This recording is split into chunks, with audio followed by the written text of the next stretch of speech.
السلام عليكم ورحمة الله وبركاته. soo dhawaada kobciya software. cashirkan wuxuu noqonayaa cashirkeenii ee sideeda. cashirkan wuxuu ka hadlayaa si loo sameyn lahaa purchase order ama waxa loo yaqaano purchase order. purchase orderku haddaan si kooban u sharaxo, shirkadu markay rabto alaab inay soo iibsato nimanka vendorska ama nimanka supplierska ama nimanka dadka shirkadaha wax ka soo iibsato, iyadu shirkadan wax ka soo iibsato warqad bay qortaa oo dhahdaa alaabta ii soo rara ama ii keena. marka warqada ay qorayso ay ku codsanayso in alaabta loo keeno ayaa wax loo yaqaanaa purchase order.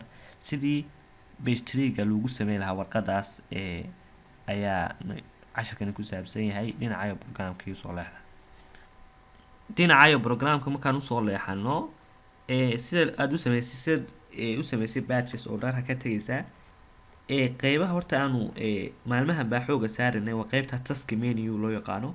waxaad tagaysaa taski, waxyaalaha shaqooyinka oo dhan halkan ka dhacaan. maantay waxay laga hadli jiray waa qeybta wax lagu diiwaangeliyo, qabna transactions meesha ka dhacaan baa loo yaqaanaa halkan.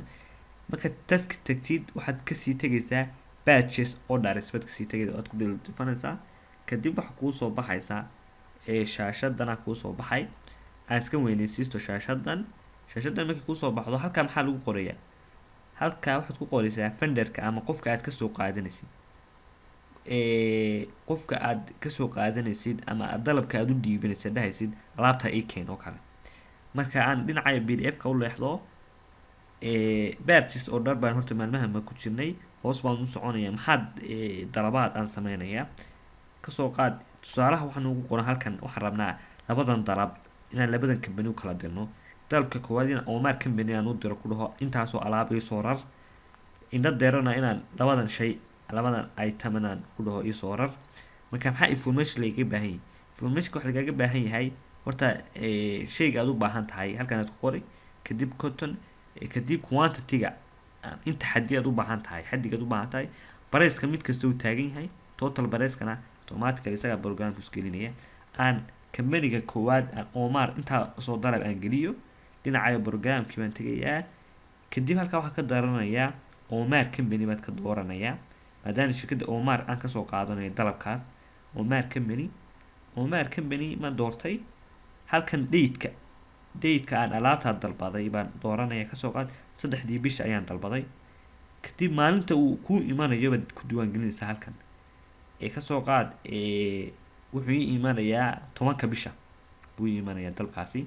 halkan waxaad loo diiwaangeliyay halka higher purchase order serial number-ka uu leeyahay. marka book baa lagu talagalay lagu qoraa marka hore, kadib programka la geliyaa. bookgaas numberka ama code-ka uu leeyahay xaashada lagu qoray ayaa lagu qoray. kasoo qaad xaashadaas waxay leedahay BO123 serial number-kaas ay leedahay. labadaa ma diiwaan gelisay, kadib itemkii baad halkan ka diiwaan gelinay. aan dhinacan ugu horeysay quantity waa imise xaddi ayaa la rabaa in la dalbo. aan tusaalaan eega cotton xaddi baa la rabaa, cotton beriis ayaa la rabaa. halka waxaan gelinayaa cotton baan diiwaan gelinay. halka cotton ma haysaa, cottonka waan diiwaan geliyay. kadib itemkii muxuu yahay? rice, beriis. halkaas laga diiwaan gelinaya. rice wanigii ma casharmadii hore aan ku diiwaan gashanay. marka rice wuxuu halkan u soo baxay. haddaad diiwaan gashan waxay noqonaysaa qeybtii inventory-ga inaad diiwaan gelisid. marka casharadeenii hore ardayga ku noqonayaa haddii uu micnaa u baahdo diiwaangelinta itemska ama itemska aad dalban kartid. marka halkan rice-kii ma qortay. halkan automatically description-ka wuxuu isgeliyay this rice from India. micnaa maalintii aan diiwaan gelinayay rice-ka inventory, qeybta inventory ka diiwaan gelinayay ayaa ku qoray description-ka. waa sababta uu soo saaray. kadib halkan waxaan gelinayaa price-kii laga siiyay. price-ka anaga inta laga siiyay waxa laga siiyay 25. aan halkaa diiwaan geliyay. halka 20ka wuxuu soo qabsaday maalintii hore baan anigu price-ka geliyay. marka waad ka masaxaysaa 25 maad gelinay. kadib muxuu noqday? waa intaas akoonkaas la diiwaan geliyay. halkan wana iska hubisa akoonkan wana iska hubisa. halka ayay soo furaysaa. wanu inventory mar walba ku dooran yahay halkaas. waa inuu halkaasi ku dooran yahay inventory. akoonka yar halka ka soo diiwaan gelinaysid waa inuu inventory ku dooran yahay, maadaama uu waxa dhici karaa marmar inuu akoonka khaldo. marka akoonka uu ku darayo muu geynaya. marka halkaa yar waa inay kuu dooran tahay inventory. halkaa yar baad soo furaysaa kadib inventory baad dooranay. marka raiskiisa saan diiwaangeliyay. itemka labaad aan diiwaangeliyay, itemka labaad waa si fiican ugu sii fahmaysaan, waa floor, waa daqiiq. daqiiqda imisa item baa la rabaa. itemiska waxaa la rabaa 100 daqiiqa la rabaa, midkiiba 20 yahay. marka 100 daqiiqa aan halkaa 100 geliyo, halkaana itemka laga dooranayaa. floor halkan ka eeg waa kaa floor, waa daqiiqdii. kadib description-ka baad ku qoraysaa, dad soo iska daynaysaa, iska masixi kartaa. halka akoonka uu ku darmayo waa inuu inventory noqdaa. marka hore waa inuu inventory noqdaa. halka salaad soconaysaa inventory waa in halkaa ka dhigtaa. kadib imsa laga siiyay, waxa laga siiyay floor waxa laga siiyay $20.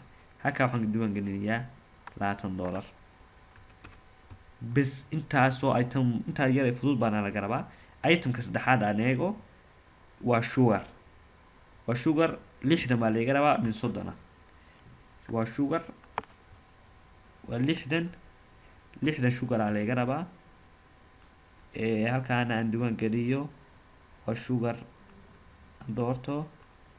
halka akoonka waa muhiim, inventory waana meel walba doorto. hadduu kuu dooran yahayna alxamdulillah, haddii kalena waa inventory doorto, haddii kale uu khaldamaya. 40 min waa 30. halkaa qiimaha laga siinayana waa 30. itemkii ugu dambeeyay baa ii haray. itemka ugu dambeeyay waa pasta. itemka ugu dambeeyay waa pasta. imisa pasta waa pasta 150 baan doonayaa. pasta midkiiba 6 yahay, $6. 150 midkiiba $6 yahay. marka pasta waa 150. halkaa ku qoran numberkii, quantity-ga loo baahan yahay baad ku qoran halkaa. halkaana pasta marka waxaa laga yaabaa inaynay kuu diiwaan gashaneen adiga pasta. anaa diiwaan mar hore aanu diiwaan geliyay. haddaad kuu diiwaan gashaneen itemkaas maxaad samaynaysaa? marka halka ku dhuldhufatid, halkan yar ee new ku qoran tahay baad ka diiwaan gelinay. newdaasaad taabanay, ama newga ma taabatay, information-kii unbaad buuxinay. kasoo qaad waa pasta. halkaa id baad siinaysaa, bt oo kale iska sii. halkaana description-ka waa magacii shayga, pasta iska dheh. halkaana waxaad dooranaysaa item stock. kadib barayskii baa halkaa ku qoraysaa. kasoo qaad waxaa laga siiyaa baastada 35. halkaa average baad ku qoraysaa. koska igu taagan yahay barayska, marka barayska aan siinayo, barayskaas waa qiimaha aan siinayo. koska igu taagan yahay, kasoo qaad wuxuu igu taagan yahay $30. halkan waa iska soo dhaafay. itemkaas waa food. xarunta uu yaalo waa New Hargeysa. intaas soo gaabi. kilogram baa lagu qiyaasaa, midkiiba waa 25. kaada iyo itemiska aad u noqonaya. halkana waxaad ka diiwaan gelinaysaa 3 akoon. akoonkii koowaad wuxuu ahaa sales. akoonka labaad waa inventory. ka cashirka hore usoo dhigan wuxuu ku noqonayaa qofku cashirka u baahan, wuxuu ku noqonayaa cashirkii inventory-ga ka baxay shabakada kubciya software. cashirkaasuu ku noqonayaa. marka intana 3 item awal diiwaan gelin jirnay diiwaan geliyeenaa. intaa ma dhamaystiray, save uma iska dhahayaa bes. kaanu ma save garanaya, maadaama uu save ma save garanayo. halkanaad ka diiwaan gelinaysaa hadduuna item kuu diiwaan gashanayn, ama meeshii hore aan cashirkii hore kusoo dhiganay ayaad ka diiwaan gelinaysaa. askan cancel siiyo. maadaama uu shaygan ii diiwaan gashan yahay, baastada way diiwaan gashan tahay. halkan pasta qiimaha laga siinayo halkaa waa inaad ma walba inventory doortaa. halkaas inventory waa inaad doortaa. halkaa qiimaha laga siinayo waa $6. kadib totalka halkaas kuusoo dhigayaa. totalka itemsku qiimaheedu batcheskan dalbatay waa 5,650. isagaas uu dhifdhiftay. halkana waxaynu u qoray 5,650. marka labada qiime waa isku mid. qaabkaasaa loo diiwaan gelinaya. kadib waxaad dhahaysaa save ma tiri, isagaas save gareynaya. markaad save saa u tiri, automatically warqadaasi waa noo soo garoobaysaa. halkaasaan markii kadib cashirkeena ku xigeen wuxuu noqonayaa in alaabtii naloo keeno. kadib markii naloo keeno waana systemka batches oo dharka ka saarnaa oo aan nahna waa received, alaabtii waanu helay. marka cashirkeenii horta intaasuu ku kooban yahay. cashirkan sida batches oo dhar loo sameeyo.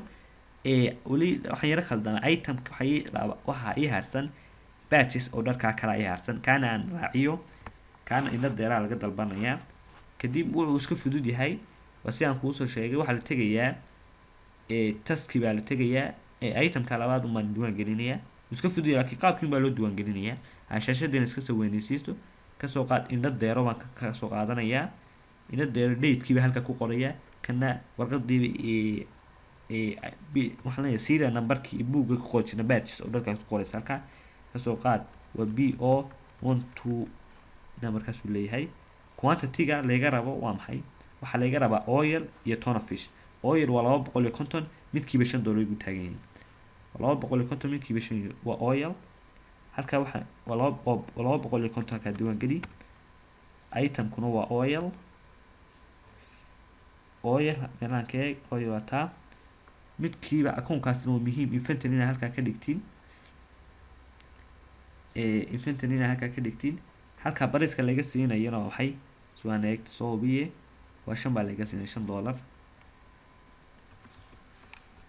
$5 baa laga siinaya qiimaha ka horta saasaan ku diiwaan geliyay ka qiimaha labaad waa maxay shayga labaadna waa tuna fish 150 mid 30 baa laga siinaya waa 150 waa tuna fish baan ninka Omar ka dalbaday tuna fish waa ka anuu ii diiwaan gashay yahay adna hadduu ku diiwaan gashanay qaabkii fududaan ku soo tusay baan diiwaan gelin halka wana mar walba inventory waa hubaal hadda halka gelin weydo inuu systemka ku khalkhalayo financial statement been ku sheegayo halkaana midkiiba waxa laga siinayaa $30 I think inuu yahay waa sidaas kadib labada dalab waan save gareynaya labada dalab waan save gareeyay hadda yar waa halkaas save dhaysa kadib dalabkaasina waa la fuliyay labada dalab hadda cashirkeen kan ku xiga wuxuu noqonayaa markii alaabtaas ninkaasi noo keeno ama shirkadaasi noo keento ama iyo indho deero qaabkii loo receive gareyn lahaa programkana loogu xisaabin lahaa ayaan ku bari doonaa cashirkeenii intaasaan kusoo gabagabeynaya wassalaamu calaykum waraxmatullaahi wabarakaatuh